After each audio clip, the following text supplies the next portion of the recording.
Hi everybody, in this lesson I'm going to go over the parts of an acoustic guitar. We're just going to start out from the very basics and I'm going to show you what everything is. First and probably most obvious is the strings. These are the things you pick to make the sound. Then you've got the frets. You press the string against a fret and that creates a pitch or a note. A note is just a name or symbol that describes a pitch. So you've got the strings and the frets. Let's go ahead and start from the top to the bottom now that we've got the most obvious stuff out of the way. So this upper part is the headstock. You'll always have like the manufacturer logo up here, and then you've got these metal things that go through the back and out the front.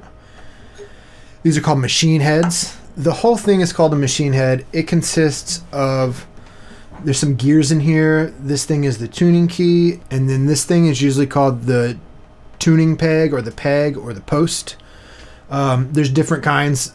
Like this guitar has holes that the string goes through and then you wrap it around. Some of them have a slot where the string goes down in it and you wrap it around.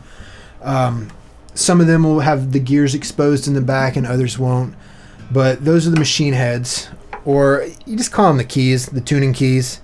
Most people don't say machine head, but that's what they're called. Okay, so that's the headstock and the tuning machines. This is the nut. It's usually made of bone or some kind of composite, graphite sometimes. And the guitar maker files slots in there, and it's what holds your strings in place and at the right height on this end of the guitar. Now, this whole thing right here is the neck. Back here, the neck is usually connected to the headstock. It's usually all one piece of wood. On a lot of guitars, the headstock, the neck, and the heel is all one piece of wood. On this guitar, the fingerboard is bound, so there's basically a piece of pretty material, that this white line that goes down the sides. But between those is the fingerboard, and it's actually a separate piece of wood from the neck. Inside of the neck and under the fingerboard, there's a metal rod that runs all the way down called the Truss Rod, and it can be adjusted from inside of the guitar with a special tool, or on some guitars just a screwdriver. And it adds tension to the neck to create how much curve there is to the neck. And you shouldn't mess with that yourself unless you really know what you're doing. Take your guitar to a good repair shop or something like that, a luthier, and have them do your truss rod unless you really know what you're doing. Also on the neck, there's dots.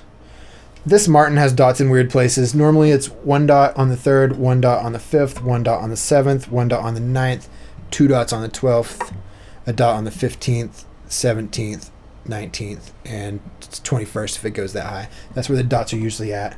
And they're just like a pretty pearloid thing that's inlaid there to give you a visual reference of where you're at.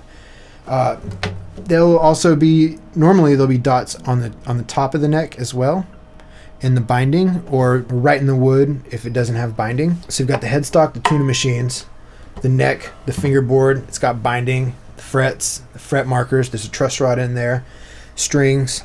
Now you get to the body. The top can just be called the top or the soundboard. And on an acoustic, the soundboard is what gives a guitar its tone. A lot of people think that it has to do with the shape of the body or something like that, but it's actually this piece of wood. One way I can prove to you that the soundboard is the most important thing for the tone of an acoustic is by strumming a note and then placing my hand on it. You can see how it dampens the sound.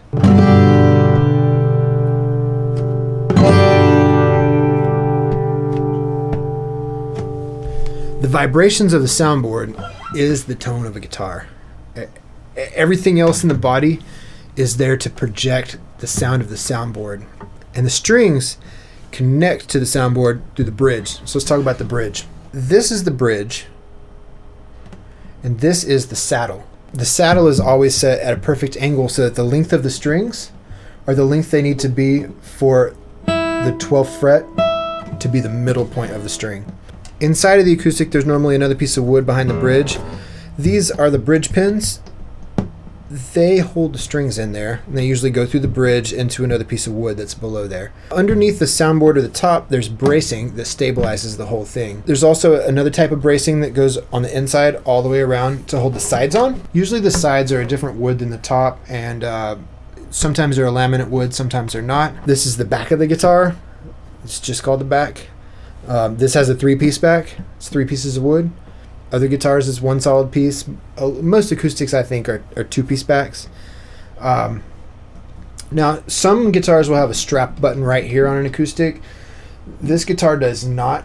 To put a strap on this guitar, you would literally tie the strap up here to the headstock. There is a strap button right here on this end. Usually right here in the inside of the end of the guitar, there's a block of wood glued in there or braced in there to add stability and for when you use a strap. This is the pick guard. It's only there to protect the guitar from your pick so that you don't scratch through the guitar when you strum. This is the Soundhole, and the design around it is called the rosette. And this is the waist. This area is the upper bout. This area is the lower bout. So that's it. That's all the parts of your acoustic guitar. Obviously, you don't have to know any of that to play guitar, but if you're going to talk about your guitar with someone else or you want to look something up on the internet, you need another word for it. So that's your acoustic guitar. Hit the like button, subscribe to my channel, and I'll put a link to my website, birdsnakebrown.com, down in the description where I post all my lessons and charts for my lessons and all that stuff. And in the next video, we're going to talk about the parts of the electric guitar. I'll see you there.